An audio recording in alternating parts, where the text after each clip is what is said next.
Well, g'day. If you don't know me, my name's Christian. I'm the minister at Coonabarabran Presbyterian Church. And I wonder if you'll just give me a couple of minutes of your time as I invite you to something exciting that we're going to be doing leading into Christmas for the rest of the year. And as a part of this invitation, I want to tell you a little anecdote that's going to help us understand what this invitation is all about. This anecdote, this parable of sorts, made famous by an American professor in English and author, David Foster Wallace. And the parable goes like this. He says, there are two young fish swimming along, and they happen to meet an older fish swimming the other way, who nods at them and says, "Morning, boys. How's the water?" The two young fish swim on for a bit, and then eventually one of them looks over at the other and says, "What the heck is water?" You see, it's a parable that speaks of our current moment. We're swimming in a water that we don't understand. We're not fully aware of what it is. What's that water? What's that air we breathe, if you like? It's the idea that these things that we think humanity should hold to, freedom, compassion, kindness, equality, progress, that these things just are self-evident. But is that really the truth? What grounds do we have for claiming that these are the things that humanity should be striving for? I was contemplating these things in particular when just the other week I was watching Her Majesty Queen Elizabeth II's funeral. You know, a moment when the world stopped. Billions of people watched it around the world, and although it did seem some sections of the media were more concerned with how Harry and Meghan and their relationship with the royal family was going, rather than the historical significance of this moment. Right? She has been a part of our story for so long. She is this connection to the past that we have. I mean, the first Prime Minister that she greeted as Queen was Winston Churchill. And so what we're going to be thinking about, what we're going to be reflecting on over the coming weeks is, what is this story that we're connected to? What is this story that we're all a part of? The story of the world we all want. Now, the world we know is broken. We all feel it.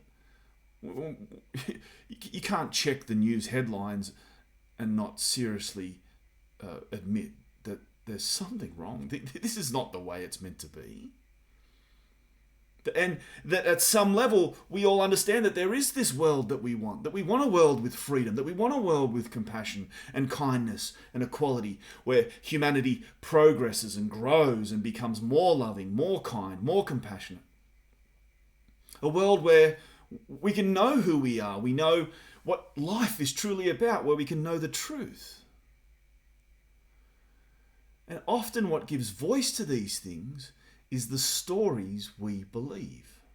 The stories that shape our lives. We are inherently story-driven creatures. Right? There is power in stories. And so what I'm inviting you all to is to come and reflect on what we believe is the one true story that unites us all. It's the story of the world we all want. In thinking about the Queen's funeral, you know, it was quite the contrast to other world events that have taken place in recent history. Take, for instance, the opening ceremony of the Tokyo Olympics, where the opening hymn of that event, that gathering of the world, was the song Imagine by John Lennon. John wants us to imagine a world where there is no heaven, there is no hell, only sky above us. This world that John wants us to imagine is simply the material world. Is that really a story that can shape our lives for the better? Is that really the story that satisfies our deep yearning for meaning and truth? Now contrast that with the Queen's funeral.